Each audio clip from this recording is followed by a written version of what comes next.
What up, y'all? Back again. So, on the topic of demon possession, there was a topic, and I had read online from a guy named Doug R. He's an author, and we spoke back and forth via email. We've been following each other. And so somebody had asked the question, do demons possess people? If so, how do they do it? And what are the signs? And he answered back, and I thought this was really interesting, that some were conditioned in childhood to react to external pressure. There is intelligences out there that possess people. There is malevolent intelligence, and it gives you its mind, and you think it's your own. A good example is education.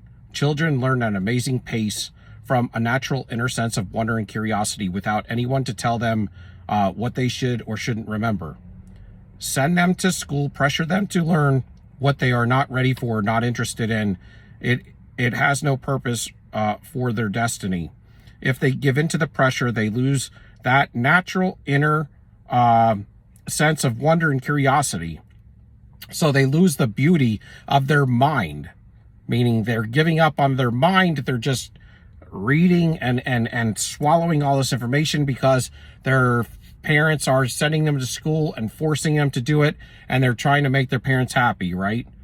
So they're trying to conform. It's like the mask, right? So it says they lose their natural inner sense of wonder and curiosity to filter and knowledge pours in their head like so much meaningless noise. It's they always say children are a sponge, and so they don't know how to separate. They don't know how to have thoughts and curiosity and to have what do we always say? You're genuine. People that are non-narcissistic are genuine, and they're creative. But these individuals have they don't have that creativity and genuineness to them. So so they don't know how to filter, and it pours into their head so much meaningless noise. Not knowing how to shut the noise off, we react in two different ways, either rebel or to conform. So rebellion, and start to listening to loud music, taking drugs. You know what rebellion's like. And what not to block out. The noise, how to not, basically they don't understand. At that point, you're kind of confused. You just have swallowed all this information, not have taken time to understand who you are as a child. I guess that's the way I understand it, and I'm seeing it, and it makes sense. And then to conform is to start compulsively imbibing knowledge. And imbibing is defined as to absorb, to assimilate ideas and knowledge. So you're just swallowing knowledge and just believing it without you having any kind of curiosity or any kind of thought on how you feel about that. And so it kind of just, what he's saying is this could also be where, these sectors get shut down. They're not being used. And it's kind of like if you don't use a muscle, it'll atrophy, meaning it'll get weak and it won't work after a while. It'll get contracted. And so it's almost like, and then, whatever neurons and nerves and stuff that are going there, it's like it kind of would get deadened too. I mean, I'm just, I'm not a clinician. I'm just saying, like, hypothetically speaking, let's go there. So it kind of gets weaker, okay? And then as it weakens, it tends to just not work anymore. It gets shut down, right? It's kind of like they always say, if you don't use it, you lose it, okay? And it seems like certain areas of the brain that have to do with goodness and joy and peace and love and long suffering and creativity and being genuine just seem to be shut down. And it would make sense. And we always say like I always say the ones that I've been with, the people that I've known that were narcissistic were always like, they can be intellectually smart, but still incredibly lack common sense. They say that the narcissist has good logic, which is kind of weird, because how could you be logical and not have common sense?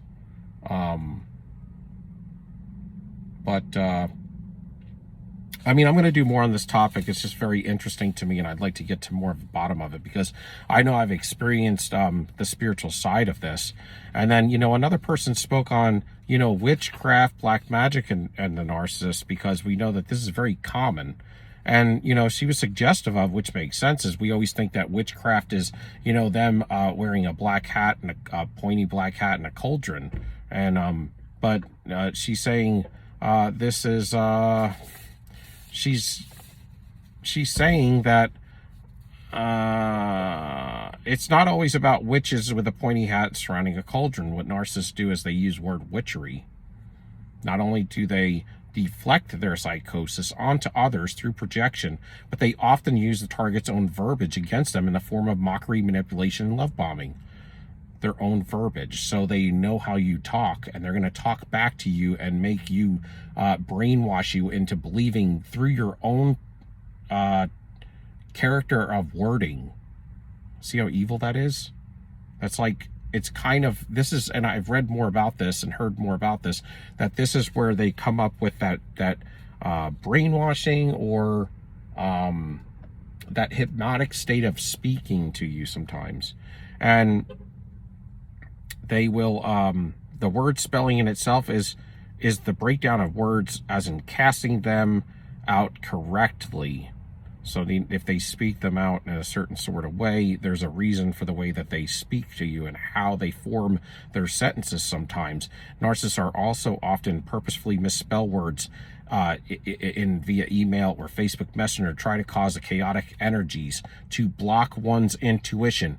This would sidetrack your intuition and then cause you to question things, or to get you distracted from your intuition is what they're saying. And this happens.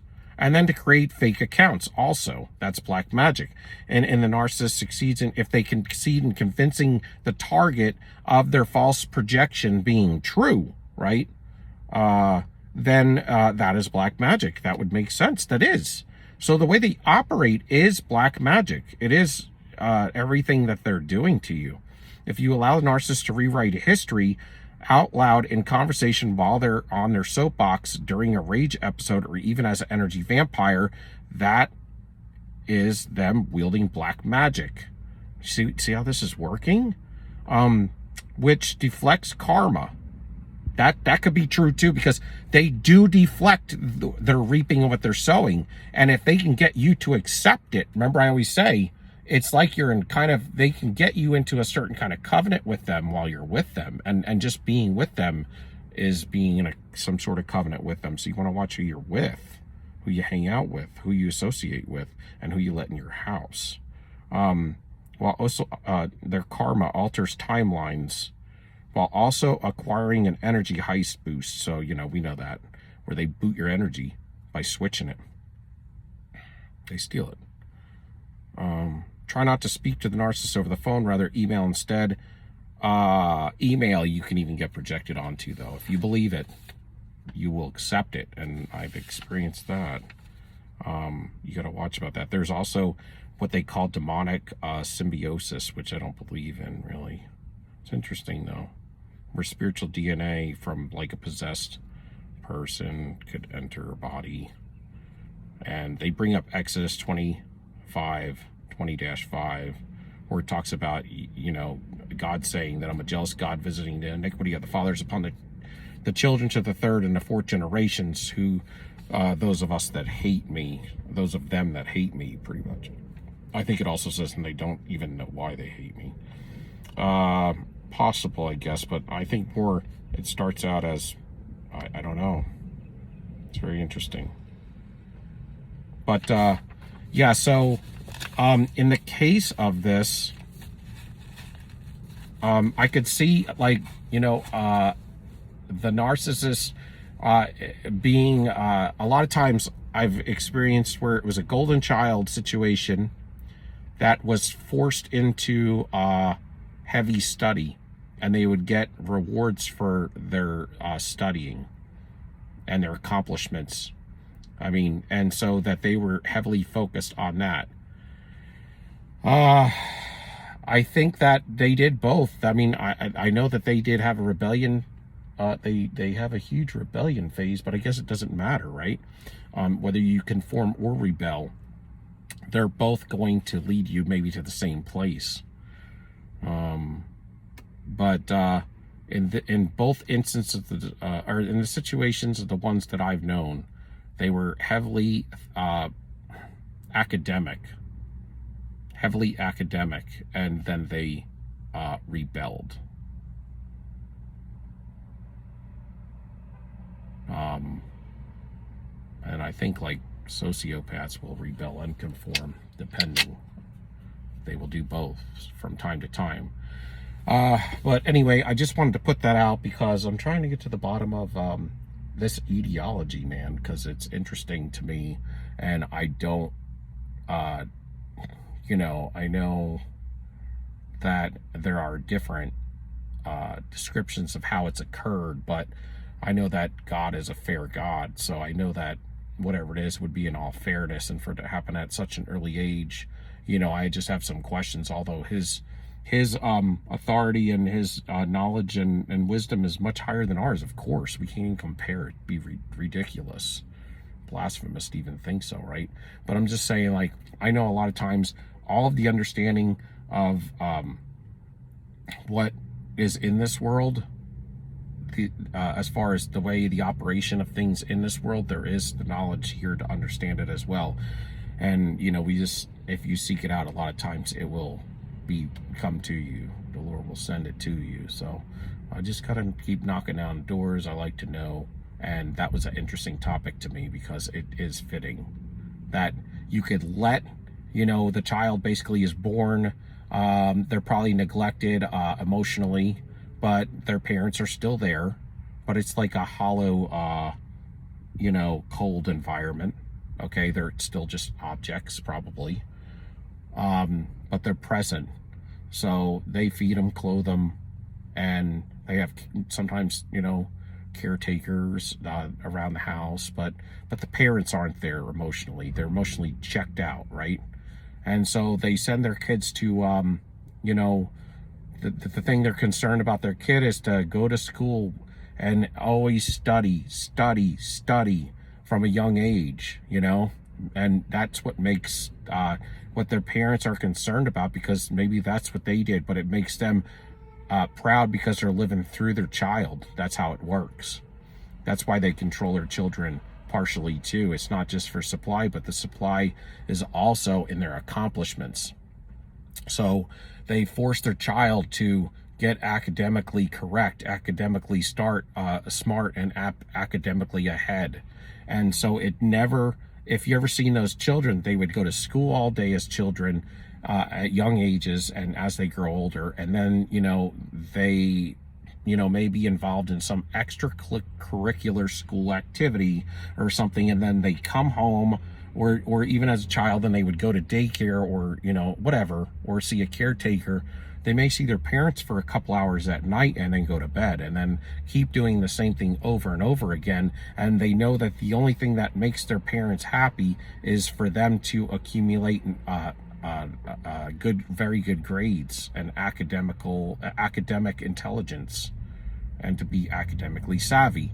So they go ahead and do that, but they never learn like life in general. They don't play with other children. So I could see them becoming antisocial, you know. They don't deal with any kind of types of emotions if they're just reading books, and you know, probably go through isolation, you know. And then they're just swallowing a bunch of knowledge, but they're really, to get a lot of understanding is to, you know, what he's saying is for somebody to be interested in it, and they need that love and nurturing. They need emotional support, and not just to be clothed and to be fed. And so this so these are types of things that could lead to imaginary friends and things like that, but it would bring your vibration down low. But they would have, like, in the instance of people that I've known, they would have, their parents would give them big rewards, which we would consider big rewards. Some would be trips. I'll take you on a trip, you know, somewhere, if you do very well this semester. Or I'll take you to buy you a really expensive bicycle, you know, if you do well, and these types of things. But see, those types of things don't supplement for love and support and care, and you know. And then they would also, that's like the golden child, so they would also you know, any kind of issue that they got into, even in older age, they would just, if it was money, they would pay for it. If it was housing, they would pay for it. If you know, it was anything financial or monetary, they could always fix that. Okay, but it doesn't fix them being emotionally checked out. It doesn't tell them that they're loved. You can throw money at people all day long, especially a child, but they need to also absorb the things around them, to breathe the air around them, to play with children their own age, and ask questions and feel things and run and get hurt, even, you know, fall down and get bruises and cuts and understand certain things, you know, and go through situations to where they get corrected. You know, as a caregiver, you got to correct as well.